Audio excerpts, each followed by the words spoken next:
बावलोग you all are very amazing audience. मैं जब भी सोचता हूँ अब फ्रॉम से रिलेटेड क्या ही बात बची है, लगभग सभी तो हमने कर ही ली, लेकिन फिर आपके तड़कते भड़कते कमेंट आते हैं और उन कमेंट में बहुत सी इन्फॉर्मेशन छुपी होती है जो मुझे फिर इंस्पायर करती है डिग आउट करने के लिए, और ढेर सारी थ्योरीज फिर मिल जाती हैं। तो आज एक एक करके बात करते हैं इन्हीं सारी थ्योरीज पर अगेन, जो हेल्प करेंगी फ्यूचर स्टोरी को समझने के लिए और इस फ्रॉम विलेज टाउन की मिस्ट्री को भी सॉल्व करने में। और बाबा लाइक कर दो दबा के, कोई शर्म लिहाज मत करो, ठोक दो जोर से लाइक का बटन और बढ़ा दो मोटिवेशन एक लेवल अप, ताकि मैं फिर डिग आउट करके न्यू थ्योरीज ले आऊं आप सभी लोगों के लिए इस वीडियो के बाद भी। अच्छा, एक थियरी मार्केट में बहुत घूम रही है कि जो मिरांडा के घर में येलो मैन की पेंटिंग थी उसके गाल में हूबहू वही स्कार है जो अभी रेंडल के गाल पर देखने को मिल रहा है। लेकिन हमने देखा कि मैन इन येलो जो हमें लास्ट में अपीयर हुआ उसके गाल में कोई स्कार नहीं है, बिल्कुल नीट एंड क्लीन है। देखो, अगर रेंडल से कंपैरिजन की थ्योरी बनाए तो 2-3 बन सकती हैं। एक ये, अगर सही में ऐसा है तो शायद ये वाला मैन इन येलो किसी और टाइम जोन का होगा जो मे बी फ्यूचर का रेंडल हो सकता है, यानी पेंटिंग वाला। लेकिन फिर हमारी वो थ्योरी गलत हो जाएगी जो हम अभी तक मान के चल रहे हैं कि ये जो जिम को मारने वाला मैन इन येलो है यही सुप्रीम पावर है, यानी फ्रॉम विले का सुप्रीम कंट्रोलर यानी बॉस है ना, क्योंकि सुप्रीम पावर तो वन एंड ओनली होता है। तो इससे खाली हमें ही कॉम्प्लिकेशंस एंड कंफ्यूजन मिलेगा। बजाय इसके मेरे दिमाग में बात ये आई कि शायद आर्टिस्ट से उस पेंटिंग के गाल में गलती से एक्स्ट्रा पेंट लग गया होगा और फ्रॉम सीरीज के मेकर ने भी इस चीज पर ध्यान नहीं दिया होगा। मे बी उन्हें लगा होगा कि बहुत सी छोटी छोटी चीजें हैं, लोग ध्यान नहीं देंगे, पर उन्हें क्या मालूम हम कितने छोटी छोटी चीजों को भी पकड़ लेते हैं, है ना। देखो, ये है फ्रॉम विले टाउन, लॉजिक यहाँ काम नहीं करता है। मेकर ने पहले ही ऐसा एंगल सेट कर दिया है हमारे दिलो दिमाग में कि यहाँ कुछ भी पॉसिबल हो सकता है। तो हो सकता है कि मैन इन येलो का एक एक्स्ट्रा वर्जन रेंडल का हो या फिर ना भी हो, लेकिन उस पेंटिंग वाले येलो मैन से सिमिलरिटी चेक करें तो राइट चीक पर स्कार है वो रेंडल के भी है, एंड दोनों बाल्ड यानी गंजे हैं। दूसरा, पेंटिंग वाले येलो मैन ने ब्लेजर के नीचे शर्ट डाल रखी है व्हाइट वाली, बल्कि जो रियल येलो मैन है उसने टी शर्ट डाल रखी है, वो भी व्हाइट नहीं है, ग्रे कलर टाइप है। तो मे बी मिरांडा के घर वाला येलो मैन अलग हो, या फिर तो फ्रॉम के मेकर से ही गलती हो गई हो पेंटिंग बनाने में एंड रियल मैन को एग्जैक्ट आउटफिट देने में, जो कि पेंटिंग से ही सिमिलर देनी थी इनको। क्या सच है क्या नहीं वो तो सीजन 4 में ही पता चलेगा। बाकी जो एस्पेक्ट्स बन सकते थे मैंने आपके सामने रख दिए, देखते हैं जो आपको सही लगे आप सेट कर लेना। दूसरा, येलो मैन की जिम को मारने के लिए एक और थ्योरी हिट होती है। वैसे तो हम अभी तक बहुत सी थ्योरी सेट कर चुके हैं जो जिम को मारने के पीछे, जो मेरे रेगुलर व्यूअर हैं उन्हें मालूम भी है, लेकिन एक चीज और क्रैक हुई है सीजन 1 की एंडिंग में, जब जिम के एक थ्रेट कॉल आता है कि तुम्हारी वाइफ टेविथा को घर के नीचे गड्ढा नहीं खोदना चाहिए था। जो क्लेम कर रहा है कि येलो मैन ही था वो, उसने खुद सीजन 3 की एंडिंग में जस्ट जिम को मारने से पहले बोला था, जिसका एक्चुअल पर्पस था टेविथा को उसके काम से रोकना ताकि वो इस टाउन के बारे में ज़्यादा ना जान पाए। जो उसने अंदर केव में जाकर बहुत सी इंफॉर्मेशन कलेक्ट भी करी थी, यानी टेविथा ने विक्टर के साथ, और वहाँ दीवारों पर पेंटिंग भी देखी, खासकर वो लाल मॉन्स्टर की जो सबका सुप्रीम लीडर देखने को मिल रहा है। देन उसके बाद हम नोटिस करें तो थॉमस का कॉल आता है, जबकि वो एग्जिस्ट भी नहीं करता है, मर चुका है। तो may be man in yellow Thomas बनकर फिर से जिम को मैनिपुलेट करके टेविथा को रोकने की कोशिश करता था, और जो हुआ भी था, जिम रोकता भी था टेविथा को, जिसकी एक आर्ग्यूमेंट हमने एपिसोड 6 या फिर एपिसोड 7 के स्टार्टिंग में देखी थी। फिर वो ओल्ड सेटलमेंट प्लेस में जाने की वजह से टेविथा एंड जिम में फिर से बहस हुई थी और जिम रोक ही रहा था उसे ये सब रिस्क लेने से। देन वो जेड के साथ फार अवे बॉटल ट्री पर भी गई थी, तब भी रोक रहा था। तो यहाँ तक मैन इन येलो की जो भी कूटनीति थी सफल हो रही थी, जो कि टेविथा को इनडायरेक्टली कुछ भी रिकॉल नहीं करने दे रहा था या डिस्ट्रैक्ट ही कर रहा था। लेकिन हमने देखा लास्ट एपिसोड में जिम का माइंड सडनली एकदम से चेंज हुआ और वो टेविथा के लिए सपोर्टिव होने लगा, और अपना बंदा जो जेड से एक जेलसी फील करता था उसके लिए भी सपोर्टिव होने लगा। एंड लास्ट का बॉटल ट्री के पजल भी उसी ने सॉल्व करके दिया। तो यहाँ तक जो जिम इस टाउन के इविल थॉट से मैनिपुलेट हो रहा था अचानक चेंज हुआ और टेविथा को वो सब रिकॉल हो गया जो नहीं होना चाहिए था। देन मैन इन येलो का मैदान में उतरना ही पड़ा, और बाबा कहते हैं ना, कीमत तो चुकानी पड़ती है। जो मैन इन येलो ने भी कहा, knowledge comes with a cost, और नॉलेज तो टेविथा को मिल गई, लेकिन कीमत जिम की जान से टेविथा को चुकानी पड़ी।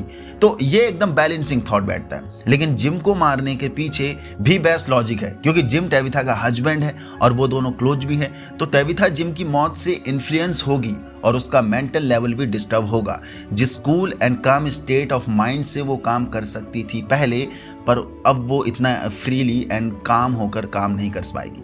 जो यस 4th सीजन में टेविथा को स्लो कर देगा, वरना लास्ट एपिसोड में जिस स्पीड से ये लोग निकल रहे थे ऐसा लग रहा था 2 एपिसोड और चाहिए इन लोगों को इस टाउन की मिस्ट्री को सॉल्व करने के लिए और बूम। तो मेकर का ये सॉलिड मूव है स्टोरी को स्लो करने का, जो करेगा ही और कर भी चुका है, क्योंकि सुनने में आया है फ्रॉम सीजन के 5 सीजन तक खींचने वाले हैं ये लोग। खैर मैं तो चाहूंगा कि 4th सीजन में ही कहानी खत्म हो जाए जिस एस्पेक्ट के साथ चल रहे हैं, अगर चीजें ऐसे ही मिलेंगी तब, वरना कहानी को अगर ड्रैग करना ही है मेकर को तब कुछ और न्यू चीजें एंड इंटरेस्टिंग चीजें फुलफिल करनी पड़ेगी सीजन 4 में, तभी मजा आएगा सीजन 5 तक। मैं चाहूंगा सीजन 4 का जो एंगल हो वो मिरांडा के एंगल पर शूट हो, कि आखिर वो कहां तक पहुंच गई थी और बस क्या कमी रह गई थी कि वो सारी चीजें फेल हो गई, तब थोड़ा मजा भी आएगा इस फ्रॉम सीरीज में आगे की कहानी पर। क्या बोलते हो आप लोग? Drop your opinions.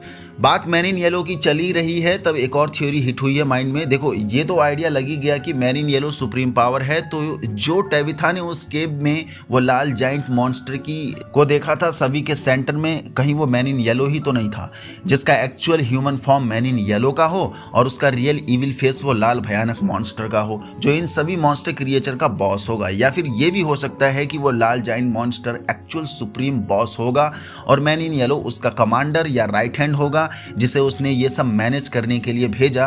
खैर आप लोगों को क्या लगता है? What is your thought in this theory? Drop your opinion in comment box also. इसी के साथ दो भाइयों के और जबरदस्त पावरफुल कमेंट आए जो मुझे सोचने पर मजबूर कर दिए। एक कमेंट यह है कि जूली स्टोरी वॉकर है जो पीछे जाकर सब देख सकती है पर चेंज नहीं कर सकती, तो उसने बॉयड को डंजन प्लेस में जाकर रस्सी कैसे फेंक दी और उसे बचा कैसे लिया। देखो इस चीज पर दियो थ्योरी बनती है, इंटेंसली एंड अनइंटेंसली। बॉयड को जो बचाया वो अनइंटेंसली था, जिसके बारे में खुद जूली को भी नहीं पता था। उससे मार्टिन ये सारी चीजें करवाई थी, तब जाके ये हो पाया। तो किसी के करवाने पर वो चीज करी गई, तो मे बी ये पॉसिबल हो सकता है जब जूली को कुछ पता ना हो और उससे काम करवा लिया गया हो। लेकिन एक है इंटेंशनली, जिस पर ईथन ने भी कहा कि तुम स्टोरी पर वॉक तो कर सकते हो पर उसे चेंज नहीं कर सकते, मतलब तुम्हारा पर्पस ही वही रहेगा उसे चेंज करने का। ये सब जानते हुए कि ये सब हो चुका है या होके ही रहेगा, तो रियल लॉ ऑफ नेचर तुम्हें ये करने से रोकेगा। और यस हमने सीजन 3 के एंडिंग में भी देखा भी, इंटेंसली जूली जिम को बचाने तो गई लेकिन बचा नहीं पाई। तो बाबा इस एंगल पर मेरी यही थ्योरी सेट होती है, इंटेंसली एंड अनइंटेंसली। लेकिन अगर हाँ जूली को ये नहीं पता होता कि मुझे जिम को ही बचाना है और उसे ये काम कोई और करवाता जस्ट लाइक मार्टिन, तो शायद जिम बच सकता था। या अगर ऐसा कुछ चल रहा है मेकर के दिमाग में, तो बाबा इस कॉन्सेप्ट का इस्तेमाल करके जिम को ईजिली बचाया जा सकता है इन फ्यूचर। देखो एक बड़ी सॉलिड चीज हिट हुई है मेरे दिमाग में। हमने पिछली वीडियो में एक एंगल ये भी डिस्कस किया था कि मे बी ये लास्ट जिम की मौत वाला सीन जो भी हुआ एंडिंग, ये विजन हो या ड्रीम हो, पॉसिबल है, हो सकता है। तो शायद विजन जूली को आया होगा, जो शायद डाइनर पर बैठे अचानक आया होगा, जैसे ही ईथन ने ये बात जूली से कही थी कि स्टोरी वॉकर विजिट कर सकता है स्टोरी में लेकिन चेंज नहीं कर सकता। तो शायद जूली इस चेंज ना करने वाली बात पर सोच विचार कर रही हो और अचानक उसको ये विजन आया होगा कि स्टोरी चेंज नहीं कर सकते, जिसका प्रूफ उसके विजन में जिम की मौत का टास्क करके दिखा दिया सुपर एंटिटी ने। लेकिन तभी जूली याद करेगी कि डंजन प्लेस में मैंने किसी के लिए रस्सी फेंकी थी जो बॉयड के लिए ही थी और उसकी हेल्पिंग कॉल को भी जूली ने सुना था। एंड तभी मार्टिन ने उससे कहा फटाफट यहाँ से चले जाओ, नीचे मत देखना। और आगे जाकर जब बॉयड से कभी ये किस्सा खुलेगा तो जूली को पता चलेगा कि वो बॉयड ही था। तो मे बी जिम को भी ऐसे बचाया जा सकता है।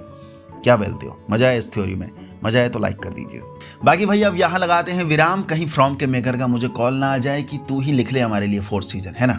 आज के लिए यहीं खत्म करते हैं, वरना थ्योरी तो और भी हैं। एक भाई का कमेंट बहुत सॉलिड आया है, एक और 12-12 के ऑर्डर में ही, मतलब चीज़ें 12-12 के ऑर्डर में ही देखने को मिलनी है।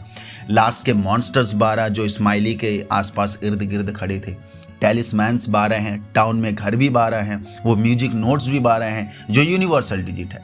भाई मैं इस पर नेक्स्ट वीडियो में बात जरूर करूंगा, थोड़ा और डिग आउट करके, क्योंकि ये इंटरेस्टिंग होने वाला है। तो एक वीडियो इस पर खपाएंगे पूरी, क्योंकि बहुत बहुत हद तक चीज़ें खुलेंगी इस पर। इसी के साथ अपने मैन इन येलो का कैरेक्टर रेफर कर रहा है डॉक्टर मबूस और किंग इन येलो कैरेक्टर को भी, जो फिक्शनल है और क्रिमिनल मास्टरमाइंड बॉस कैरेक्टर हैं। तो इस पर भी बात करेंगे, शायद वहाँ से कुछ सिमिलरिटी देखने को मिल जाए मैन इन येलो की उन कैरेक्टर से, यानी उन फिक्शनल कैरेक्टर से। बाकी आप लोग कमेंट किया करो, जो भी आपके दिमाग में बात होती हैं सब खुले विचार से, बिना किसी हेजिटेशन के साथ अपनी बात रखा करो। मैं सारे कमेंट पढ़ता हूँ, क्योंकि बहुत बार आपके कमेंट मेरे लिए हेल्पफुल ही होते हैं। अब लेते हैं आपसे अलविदा, वीडियो काफ़ी लंबी हो जाएगी, नहीं तो वीडियो कैसी लगी नीचे कमेंट से जरूर बता के जाना। यहाँ तक पहुँच गए हो तो इसका मतलब वीडियो पसंद आई तो लाइक कर दीजिए, नया हो तो चैनल को सब्सक्राइब कर दीजिए। जय हिंद।